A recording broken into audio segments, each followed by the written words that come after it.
Հարակից զեկուցման համար Արտյոմ Մերաբյան խնդրեմ։ Շնորհակալություն։ Հարգելի գործընկերներ,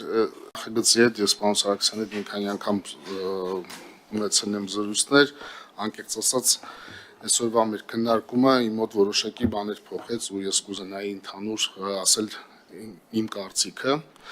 Իսկն բազմաթիվ հարցեր կա, որ օրինակ իմ համար շատ բաց են ու անհասկանալի են, ու դες դա միշտ ասել եմ, իմ համար անհասկանալի է, թե ոնց է այդ կվոտավորումը արվելու, այսինքն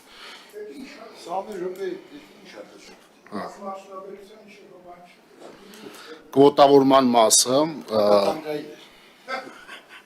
Խնդրեմ պարոն Մերաբյան։ Կվոտավորման հարցն է իմ համար շատ բաց ու անհասկանալի, որովհետև մենք էլի տալիս ենք պաշտպանության նախարարությանը ընտրություն, թե ինքը քանի մարդ է ազատելու բանակից ու ովքեր են լինելու այդ մարդիկ, ովքեր ազատվելու են։ Կարծարայել մասին խոսքը։ Այսինքն նաև այս վերջերս մենք ստացանք որոշակի հարցադրումներ տրված հասարակական կազմակերպությունների մասով, որ իրանք ուզում են քննարկեն ու հարցեր կան բարձրացված ու պարոն Սարգսյան դուք այսօր ձեր խոսքի մեջ նաև ասիք են բոլոր բարեփոխումները, որ օրինակ շատ հետաքրքիր են ու դա պետք է իմ կարծիքով լինի այս օրենքի մեջ կապված այդ ծառայության կրճատման մասով նաև այդ ֆինանսական մասը ի վերջո այդ գումարները, որոնք վճարվելու են կարճաժամկետ ծառայության համար, այդ ֆինանսները իրականում գնալու են այդ զինվորներին, ովքեր ծառայելու են, թե չէ։ Պարոն Ալեքսանյանի առաջարկն է շատ հետաքրքիր առաջարկ է, որ կարանք ինչ որ մեր այդ ծառայողներին, ովքեր ծառայելու են, իրանց հարցը որոշ ուսումը, այսինքն անվճար լինի։ Այսինքն բազմաթիվ հարցեր կան, որը կբարելավի այս օրենքը, եթե մենք կարողանանք եւս ինչ որ ժամանակ փորձենք աշխատել ու ավելի լավացնենք այս ձեր ներկայացած փոփոխությունը, այսքանը, այսինքն իմ կարծիքով որոշակի քննարկումներ պետք է արվի ու վերջնական տեսք պետք է ունենա ավելացնելով, լավացնելով այս նախագիծը։ Շնորհակալություն։ Հարցեր հարակից զեկուցողին Հայկ Սարգսյան եւ վերջում ես։ Պարոն Մերաբյան, շնորհակալ եմ դիրքորոշման համար, այո դուք քննարկումների ժամանակ ասել եք, որ կողմեք նախագծին, ինչի համար շատ շնորհակալ եմ աջակցության համար, նաև մի շարք խնդիրներ կապված քվոտայի հետ ես նույնպես բարձրացրել եմ եւ առաջիկայում պետք է պաշտպանության նախարարի հետ եւս քննարկենք, որպեսզի հասկանանք, թե ինչ մեխանիզմով է որոշվելու քվոտան, որպեսզի տարընթերցումների եւ կոռուպցիոն ռիսկերի կասկած չհարուցի։ Մնացած առաջարկների մասով պարոն Ալեքսանյանի ներկայացած կամ ձեր ընդունում եմ դիտարկումները եւ առաջարկները, որոնք դուք ասում եք, ես ընդունում եմ եւ պատրաստ եմ ներառել նախագծի մեջ, եթե ոչ այս փուլում առաջինից երկրորդ ընթերցման վստահաբար դա կներառենք։ Շատ լավ։ Պարոն Մերաբյան, դուք որպես հարակից զեկուցող, հիմնական զեկուցողի փաթեթներին ծանոթացել եք թվերին, հիմա մենք թվերի մասին չենք խոսում, սրանք մոտավոր են։ Ֆրակցիայի նիստում դուք մասնակցում եք եւ այնտեղ ես մի դիտարկում արեցի մի թվի վերաբերյալ, որը իմ մոտ արժանահավատ չէր։ Եվ ես խնդրեմ եզրափակիչ ելույթի ժամանակ, ես իմ ելույթում կնշեմ ինչի մասին է խոսքը, պարոն Սարգսյան։ Դուք այնուամենայնիվ այն բոլոր վերլուծությունները, որոնք պետք է լինեն այս փաթեթի հիմքում, հատկապես պաշտպանական գերատեսչության կողմից տրված։ Այդ բոլոր թվերը, որը հայտնվել է այս ամբողջի հիմքում, զորակոչի վերաբերյալ, զորակոչի թվերի վերաբերյալ, որովհետև այն թիվը 2010 թվի մասին չխոսվեց։ 10-ից եզրահանգումներ ունենք եւ հիմա ունենք ինչքան մարդա դրսում, ինչքան հետախուզվում եւ այլն։ Թե դա զորակոչին ինչ կավելացնի, դա մի քիչ այլ խնդիր է, պաշտպանության փոխնախարարը պետք է մեզ հիմնավորի, թե այս թվերը ունենալով դեմոգրաֆիական այս պատկերը, ունենալու ենք թե չէ, իմ հարցը ձեզ պարոն Մերաբյան, ձեզ հաջողվել է ծանոթանալ այն բոլոր վերլուծություններին եւ խնդիրներին, որը դրված է այս նախաձեռնության հիմքում, որովհետեւ ես բազմիցս պարոն Սարգսյանին հարցրել եմ, այս լրջագույն փաթեթը հանրային այսպես բանի, քանի մարդ է աշխատել այս փաթեթի վրա։ Պարոն Սարգսյանն ինձ ասեց, որ մենակ ինքն է։ Ես կարծում եմ, որ սա գլխավոր շտաբի իսկի վրով հարց չի։ Գլխավոր շտաբը դի սրա վրա տարիներ շարունակ որպես քաղաքականություն մշակող մարմին պաշտպանության նախարարությամբ պետք է ներկայացնել, կներեք էլի մի վարքյան։ Սա ձեզ է վերաբերում, պարոն Սարգսյան։ Գլխավոր շտաբը պետք է ասեր, ընդհանրապես ինքը ոնց է տեսնում հեռանկարը, բանակի ռեֆորմների, տասնյակ քննարկումներ են կարել, աշխատանքային, ոչ աշխատանքային։ Եվ մեզ ներկայացրել են, թե ինչ փուլերով են գնում։ Հիմա այստեղ ինչ որ տրամաբանություն է, sense, որը պետք է անկալվի եւ հասարակության մոտ, որովհետեւ մարդերովքների պաշտպանը նայեք։ Համարության հետ կապված մի ամբողջ փաթեթ են ուղարկել։ Քա հասարակությունը իր հերթի։ Այսինքն հասարակության մեջ կան հարցեր, որը մենք պետք է բացատրենք։ Այս քննարկումով այդ հարցերը մանրամասն հնարավոր չի բացատրել։ Սրանից առաջ պետք է լիներ, պարոն Մերաբյան, իմ կարծիքով։ Պետք է ունենայինք թե լսումներ, թե աշխատանքային փուլեր, մինչև կառավարության նիստը լինելը։ Պարոն Սարգսյանը ճիշտ է ասում, վարչապետի որոշմամբ ստեղծվել է միջգերատեսչական հանձնաժողով, երկու նիստ արել։ Եվ բնականաբար վերջին նիստը, որը պետք է կողմնորոշվենք, որ հարցը ոնց դի ներկայացվի կառավարությանը, որտեղ վարչապետը ունի մեկ այլ հանձնարարական ևս։ Պաշտպանության նախարարության կարծիքն է ամենակարևորը։ Եվ հիմա փոխնախարարին կլսենք, թե այդ կարծիքը կառավարության նիստում ոնց է բոլոր առարկումներով հանդես։ Դուք ներկայացրեցիք առարկությունը միայն բանի ազգային ժողովի փորձագիտական պոակի։ Դա շատ քիչ է։ Այս նախագիծը պետք է անցներ, այսինքն խմբում, որ աշխատել են այս թեմայի վրա, պետք է աշխատեին իրավաբաններ, զինվորականներ, ներկանցիալ, այսինքն sense մի բուկետ դիլներ ձևավորված աշխատանքային խումբ։ Դա պարոն Սարգսյանը ասեց, ես մենակ եմ արել, ես ընդունեցի, կարելի է, հնարավոր է։ Ես օրինակ չեմ պատկերացնում ոնց։ Պարոն Մերաբյան, դուք այդ վերլուծություններին եթե ծանոթ եք, այսինքն դրված այս նախագծի տակը։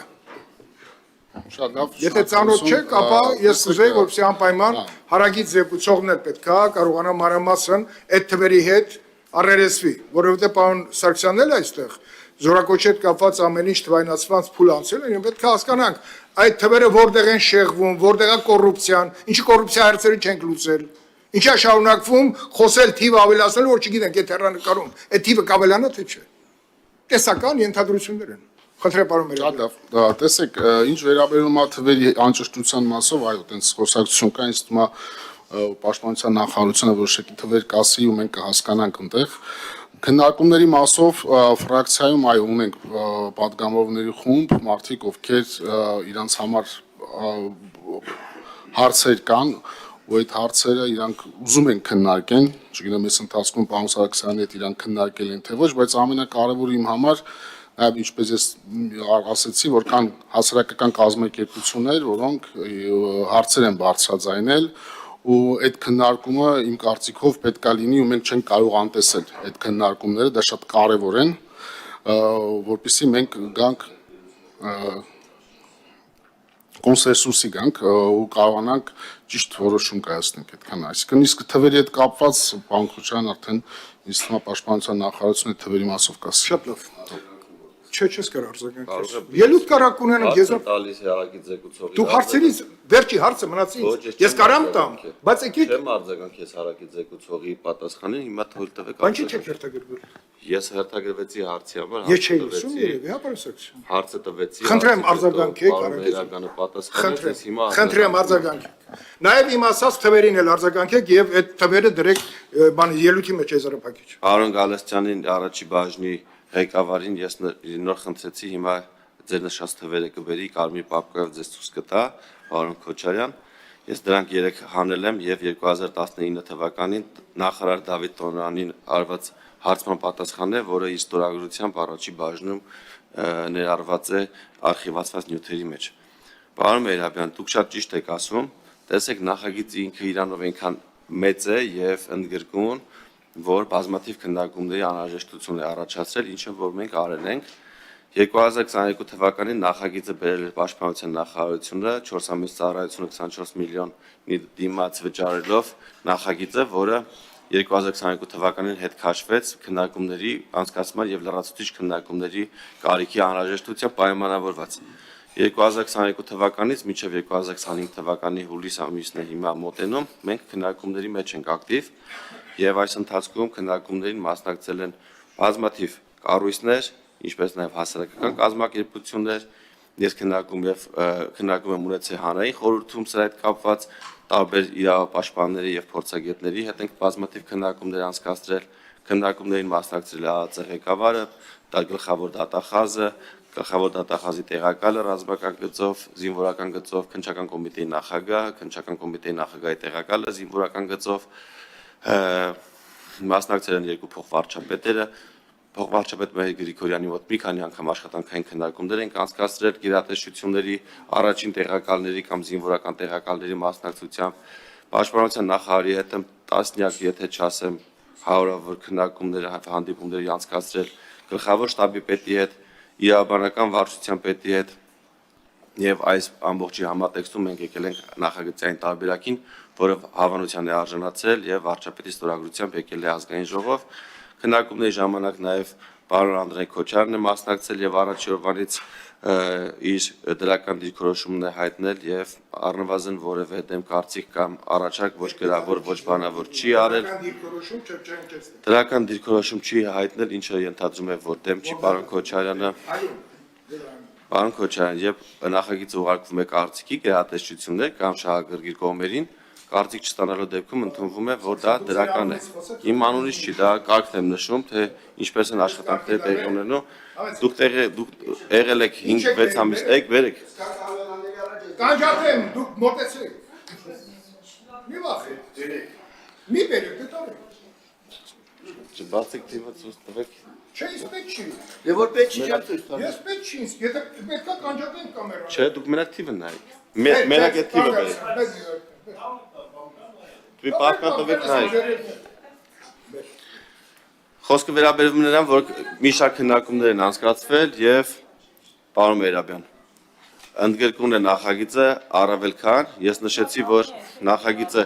չի ընդունվել 2024 թվական 2022-ից, չասեմ, որ 2019-ից այլ ձևով ես նաև շրջանառել եմ, կարելի ասել նախագծի մասին խոսել ենք դեռևս 19 թվականից եւ այս ընթացքում չընդունելով եւ այս ընթացքում ուշացնելով եւ քննարկումները շատացնելով մենք ունեցել ենք պատկերի վատ թվացում, ինչպես նշեցի, 46%-ից դարձել է 31%։ Իսկ բանակից խուսափողների թիվն եմ ցանկանում ներկայացնել, թե ինչ պատկեր ենք ունեցել։ Քրեական գործեր, որոնք կարճվել են ոչ արդարացնող հիմքով 2019-ից 2023 թվականների ընթացքում, այսինքն ըստ բացի ընթացքում 3774 քրեական գործ է կարճվել ոչ արդարացնող հիմքով։ Վաղեմության հիմքով 2500 գործ է կարճվել։ Քաղաքացիությունից հրաժարվել է 11830 քաղաքացի մինչև 18 տարին լրանալը արարական սեռի։ Կառավարության որոշումով ազատվել են 2679 քաղաքացիներ։ Առողջական հիմքով ազատվել են 43486 քաղաքացիներ։ Սահմանված կարգի խախտմամբ նախորդ օրենքը, որ նշեցի, 9155 քաղաքացի վճարել են մինչև 1.8 միլիոն եւ 1429 քաղաքացի վճարել է 3.2 միլիոն։ Արտասահման ուսման նպատակով մեկնել է եւ չի վերադարձել մեծամասամբ 2265 քաղաքացիներ եւ այս պահին հետախուզման մեջ գտնվում են 11000-ից ավել քաղաքացիներ։ Այսինքն շուրջ 88000 քաղաքացի այս մեր դանդաղելու արդյունքում խուսափել է պարտադիր զինվորական ծառայությունից եւ չի անցել պարտադիր զինվորական ծառայություն։ Սա մոտավորապես 10 տարվա զորակոչի մասին է խոսքը, որը մենք արդեն կորցրել ենք եւ նաեւ վարչապետի հանրականով առաջ անցնելով մենք վարչապետի ելույթում 2024 թվականի հունվարի 28-ի բանակի 32-ամյակին նվիրված ասում է հետեւյալ միտքը. արագության մասին մեր պատկերացումները պետք է փոխվեն։ Այնինչ մենք ցիտում եմ վարչապետի խոսքը բանակի օրվան նվիրված 32-ամյակի։ Վարչապետը նշում է հետեւյալը.